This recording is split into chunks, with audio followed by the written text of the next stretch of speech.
Welcome to Storyverse, where stories speak and you learn English naturally. Chapter 1. The Voice in the Bottle. The night had fallen heavy over the small village of El Pinar. The moon hung pale and tired above the hills, while the distant hum of crickets filled the silence between the wind. Juanes Rodriguez sat alone outside his small clay house, his hands still stained from the day's work in the fields. His wife, Cardinala, had already gone to sleep. The crops were good this season, the air was calm, and yet a strange unease stirred in his chest, a feeling that something unseen was drawing closer. He reached for the bottle of whiskey resting on the wooden table beside him. He had never been much of a drinker, but that night, for reasons he couldn't explain, he took a long sip. The burn of it ran down his throat like liquid fire. Another sip followed, and another, until the quiet around him began to hum, deep and strange, like the echo of a dream. The air shifted. The trees seemed to whisper his name. Juanes. He froze, staring into the darkness. His heart pounded hard against his ribs. Juanes. The voice came again, soft, but close, as though it rose from inside the very bottle he held. He looked at it, trembling. "Who's there?" he whispered. The wind grew still. A faint golden shimmer moved inside the bottle, and then a whisper that was not quite human, not quite wind, spoke again. "On the first Tuesday of the 9th month, at midnight, climb the hill of sand. There you will find what is yours, and the command you must obey." Juanes dropped the bottle. It shattered at his feet, whiskey soaking into the dry earth. His breath came short. For a moment he thought he had gone mad. He ran inside, shaking Cardinala awake.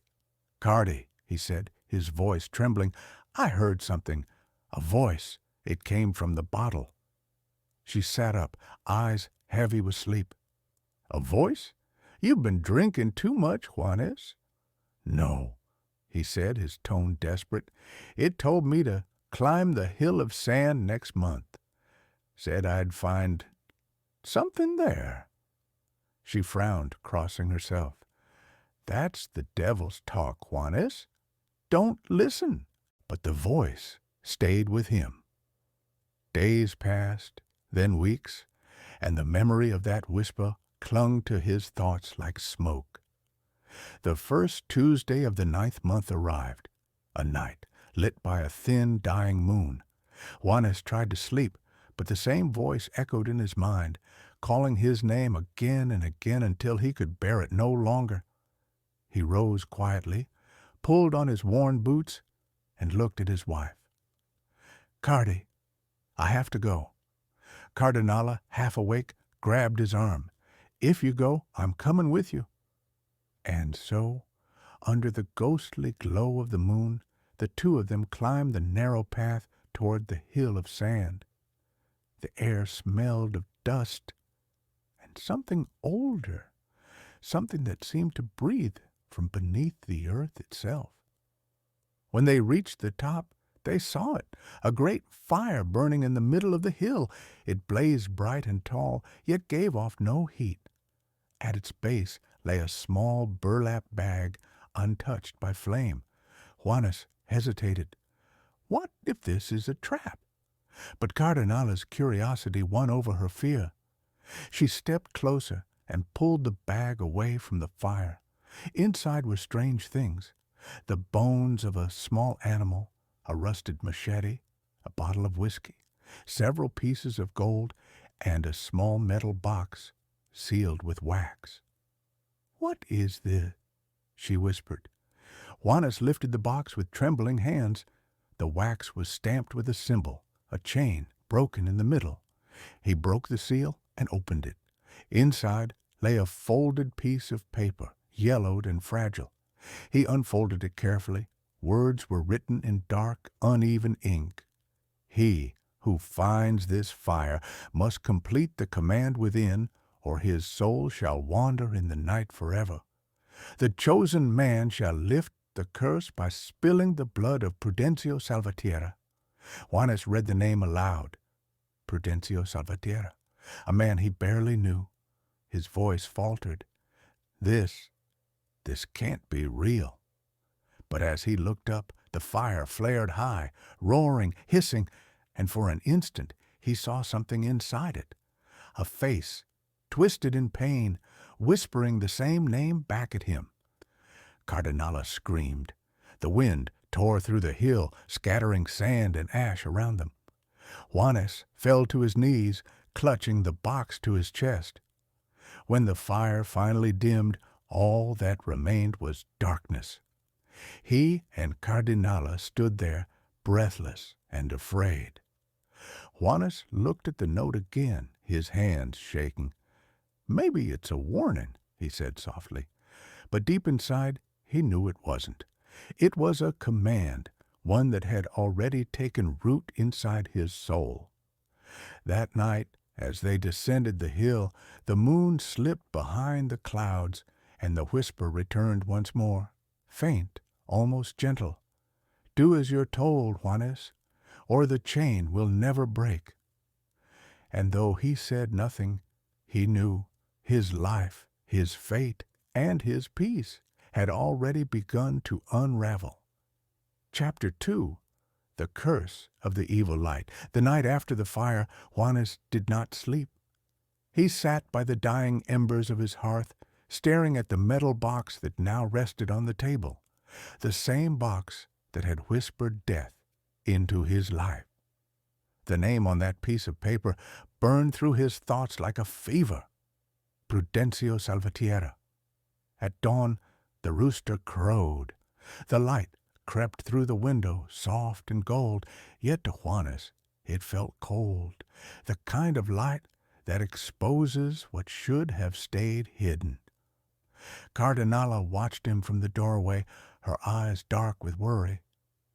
"You're still thinking about it, aren't you?" she said. Juanes didn't answer. He only nodded slowly as though the words were already buried too deep to speak. Days passed, and the voice began to return, faint at first, then clearer, sharper, crueler. "Do it, Juanes, or your soul will wander forever." He would hear it while working in the fields, while washing his hands, even in his sleep. Sometimes it spoke like a whisper, sometimes like thunder. He tried to pray, but the prayers came out empty. The voice only laughed. On the third night, he couldn't bear it any longer. He took the rusted machete from under his bed, the one from the bag on the hill, and stepped into the moonlight. Prudencio lived near the edge of the village, where the river bent sharply under an old fig tree. The man was no enemy. He was quiet, kind, known to share bread with anyone who knocked at his door. But when Juanes saw him that night, something inside him twisted, as though invisible hands were guiding his every move. "Prudencio!" he called. The man turned, startled. "Juanes, what are you?" The words never finished. The machete flashed once, twice. The air filled with a heavy sound of breath and fear. When the silence returned, Prudencio lay motionless, the silver moon reflecting in his open eyes. Juanes stared at his hands, shaking, blood dripping from his fingers. "What have I done?" he whispered, but there was no answer, only the same low voice rising again from nowhere and everywhere. "You have done as you were told. The chain continues." When the police came the next morning, they found Juanes kneeling by the river, still holding the machete. He didn't resist. He didn't speak. He was sentenced swiftly. 10 years in the dark, damp stone walls of Santa Teresa prison. In those gray halls, time became a cruel echo. Days blended into nights, and nights into years. the sound of keys, the clang of metal doors, the endless dripping of water. These became the rhythm of his life. He carved crosses into the wall, one for each year that passed, but they only reminded him how far he had fallen from the man he once was. Cardinala visited at first. She would bring food, speak softly through the bars, tell him that maybe one day forgiveness would find them, but forgiveness, like light, never entered that cell. As the years passed, her visits grew fewer. The distance between them became wider than any prison wall. One afternoon, when Juanes pressed his hand against the cold metal bars, he saw her for the last time. She stood outside, pale and distant. Her eyes didn't meet his. "I found work near here," she said quietly. "I can't keep living like this, Juanes. I have to move on." He nodded, unable to speak. He wanted to tell her that he understood, that she deserved peace. But the words turned to dust on his tongue. She turned away, and the echo of her footsteps became the longest sound he had ever heard. 10 years later, the gates opened. The sun hit his face like fire after a lifetime underground. His hair was gray, his hands rough, his soul hollow. The world outside had changed, but the curse still followed him, like a shadow that refused to fade. He walked for days until he reached the small town near the coast where he'd heard Cardinala had gone. He found her there, older, gentler, and no longer his. She stood beside another man, laughter in her eyes that he hadn't seen in years. For a long time, Juanes watched from a distance, hidden in the shade of a fig tree, the same kind of tree where his sin had begun. He didn't hate her. He didn't curse her. He only felt the emptiness of a man who had obeyed darkness and lost everything to it. That night, he returned to his old home, now broken and silent. The wind moved through the cracks in the wall, whispering like the voice he once heard in the bottle. "You are part of the light now, Juanes," it said. "The evil light. The chain must continue." He fell to his knees, covering his ears, crying out into the night, "Leave me alone. I've done what you asked." But the voice didn't stop. It grew louder, filling the room, filling his mind, filling the world around him. And for the first time, Juanes understood. The voice had never been from the bottle. It had always been inside him, waiting, watching, feeding on fear and blood. The curse was not fire, nor gold, nor treasure. It was the light itself, the evil light that burns in the hearts of men, passing from one soul to the next, binding them in a chain of death that no one could ever break. As the dawn approached, Juanes sat alone by the window, the pale morning glow creeping across his face. He whispered to himself, "The light never dies. It only finds another man to follow." And somewhere in the distance, another bottle cracked open. Another voice began to whisper. Chapter 3. Breaking the Chain. The days that followed were heavy with silence.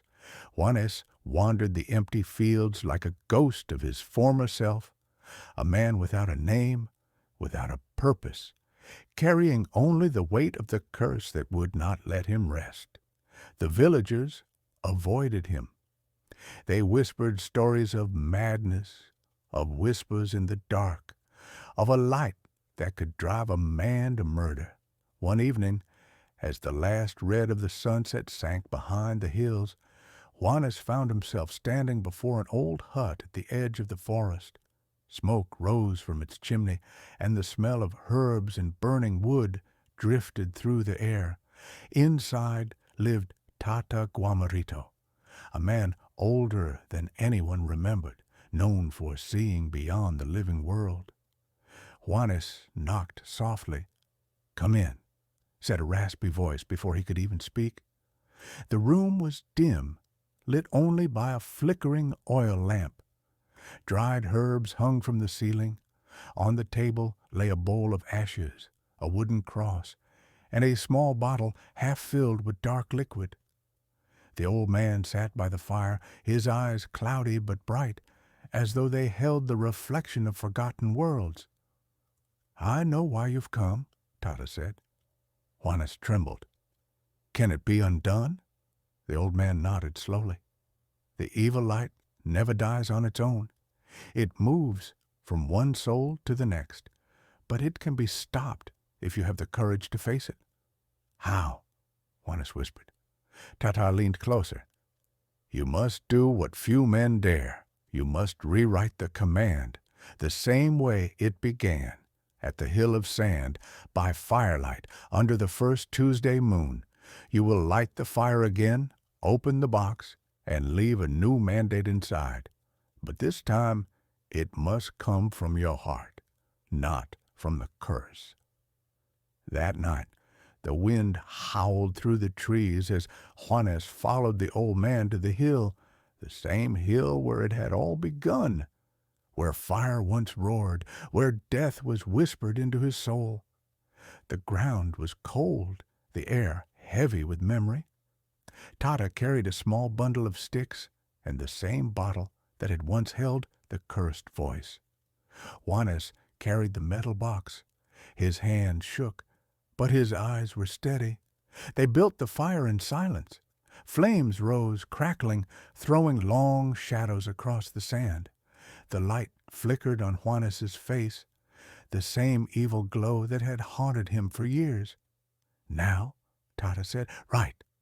Juanes took a piece of paper from the box along with a pencil. For a long time he didn't move.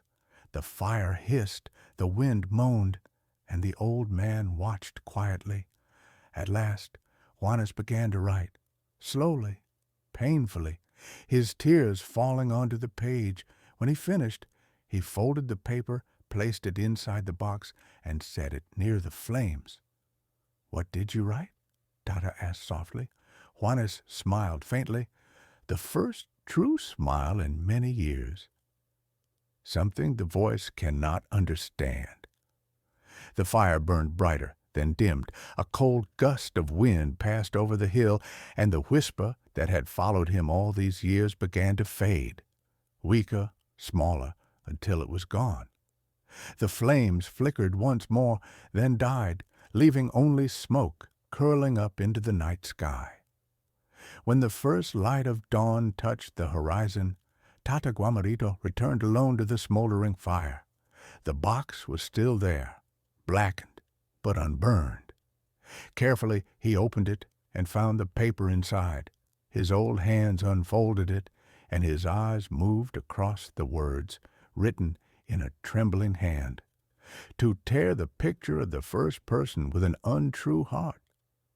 For a long moment Tata said nothing.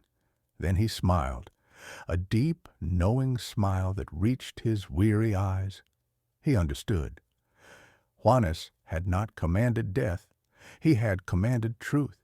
He had broken the chain. The curse, born from greed and vengeance, could not survive the purity of that act. By choosing to destroy deceit instead of life, Juanes had undone what generations of men had feared, the evil light itself. As the sun rose fully above the horizon, the fire pit glowed faintly one last time and then turned to dust. The wind carried the ashes down the hill, scattering them across the earth, as though the world itself was breathing again after a long, dark night. From that day on, no one heard the whispers. No bottle ever spoke again, and those who passed the Hill of Sand said they felt peace there, as if a soul had finally found its rest.